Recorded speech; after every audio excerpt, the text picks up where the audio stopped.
क्या आपने कभी सोचा है कि जिस महादेव को हम संहारक कहते हैं, विनाश का देवता मानते हैं, असल में उनके जीवन का हर एक प्रतीक, उनकी हर एक आदत हमारे रोजमर्रा के जीवन को जीने का सबसे बड़ा मंत्र है। हम रोज मंदिर जाते हैं, जल चढ़ाते हैं, प्रार्थना करते हैं, लेकिन क्या हम वाकई शिव को समझते हैं? आज मैं आपसे एक ऐसा सवाल पूछने जा रहा हूँ जिसका जवाब शायद आपके पास भी नहीं होगा। क्या आप जानते हैं कि महादेव के गले में जो वासुकी नाग लिपटा है वो असल में आपकी जिंदगी के किस सबसे बड़े डर को काबू करने का इशारा करता है? सोचिए, अगर नहीं जानते तो आज की ये वीडियो आपकी सोच को हमेशा के लिए बदल देगी। आज हम महादेव के जीवन की उन 5 रहस्यों और बातों को जानेंगे जो हर इंसान को समझनी ही चाहिए। और हाँ, जो 5वीं बात है ना, वो आपकी आत्मा को झकझोर कर रख देगी, क्योंकि वो एक ऐसा कड़वा सच है जिससे आज तक कोई भाग नहीं पाया है। इसलिए उस 5वीं बात को बिना सुने कहीं मत जाना।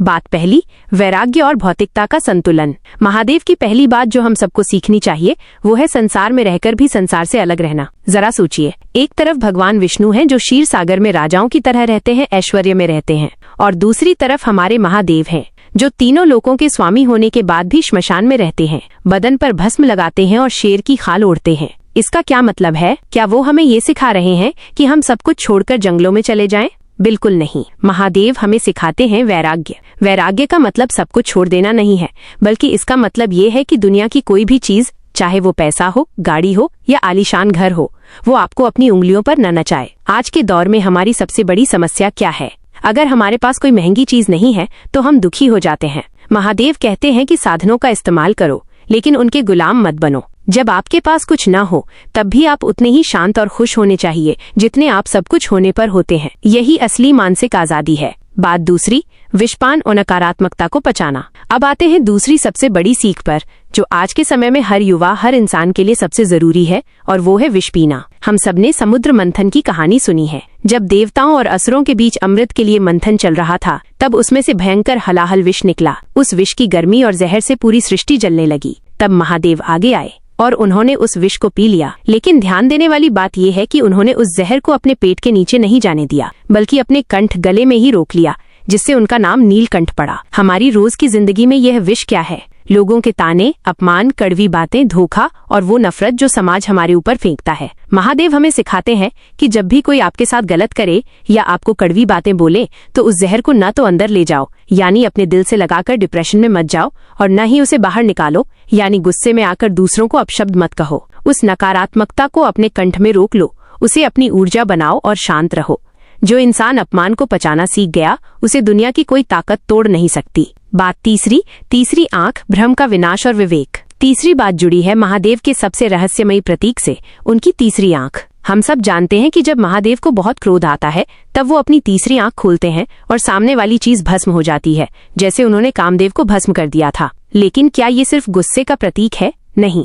अध्यात्म में तीसरी आंख का मतलब है विवेक और अंतर्ज्ञान, इंट्यूइशन। हम सब अपनी इन 2 आंखों से सिर्फ वही देखते हैं जो दुनिया हमें दिखाना चाहती है। हम दिखावे पर भरोसा करते हैं, लोगों के चेहरे के पीछे के मुखौटे को नहीं देख पाते। महादेव कहते हैं कि अपनी तीसरी आंख खोलो। इसका मतलब है कि चीजों को सिर्फ बाहर से मत देखो, अपनी बुद्धि और समझ का इस्तेमाल करके उसके पीछे के सच को समझो।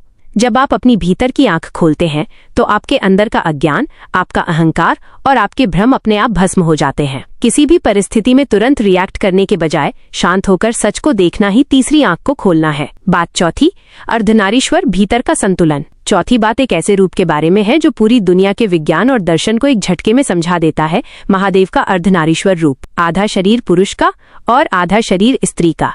ये रूप हमें सिखाता है कि इस सृष्टि में और हम सबके भीतर ऊर्जा के 2 रूप मौजूद हैं। एक पुरुषत्व, मैस्कुलिन, जो साहस, शक्ति और दृढ़ता का प्रतीक है, और दूसरा स्त्रीत्व, फेमिनिन, जो करुणा, प्रेम, धीरज और सृजन का प्रतीक है। आज के समाज में लोग क्या सोचते हैं? पुरुषों को लगता है कि रोना या भावुक होना कमजोरी है, और महिलाओं को कई बार अपनी शक्ति का एहसास नहीं होता।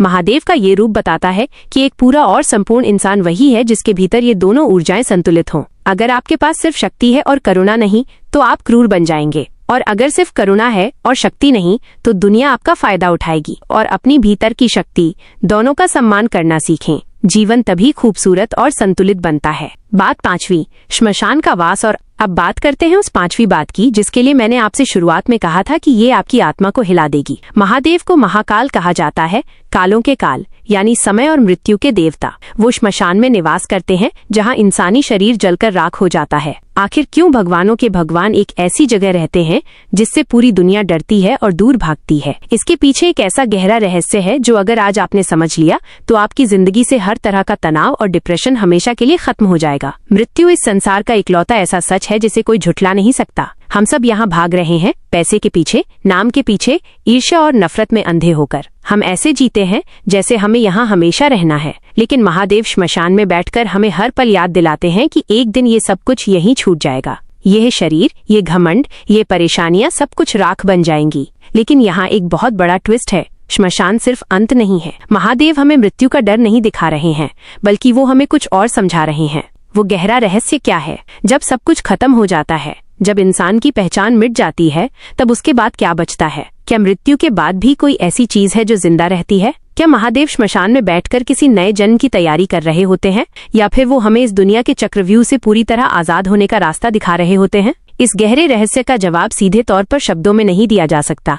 इसे सिर्फ महसूस किया जा सकता है जब आप अपने अहंकार को पूरी तरह मार देते हैं। इस महाकाल के रहस्य की गहराई इतनी बड़ी है कि शायद हमारी एक जिंदगी भी इसे समझने के लिए कम पड़ जाए। तो भाइयों, महादेव की इन 5 बातों में से कौन सी बात ने आपके दिल को सबसे ज्यादा छुआ? कमेंट करके जरूर बताना। और जो सवाल मैंने शुरुआत में पूछा था कि गले का सांप किस डर को काबू करने का इशारा है, उसका जवाब ये है कि वो सांप हमारे मृत्यु के भय को दर्शाता है, जिसे शिव ने गहना बना लिया है। यानी जब डर पर विजय पा ली जाए तो वो आपका आभूषण बन जाता है। अगर महादेव की ये बातें आपको सच्ची लगी हो और इस वीडियो ने आपकी सोच में थोड़ा भी बदलाव किया हो, तो हमारे इस सफर में हमारे साथ जुड़ें। अभी अपने चैनल संजय 09 को सब्सक्राइब करें, वीडियो को लाइक करें और अपने दोस्तों के साथ शेयर करना बिल्कुल मत भूलना। मिलते हैं अगली वीडियो में, तब तक के लिए हर हर महादेव।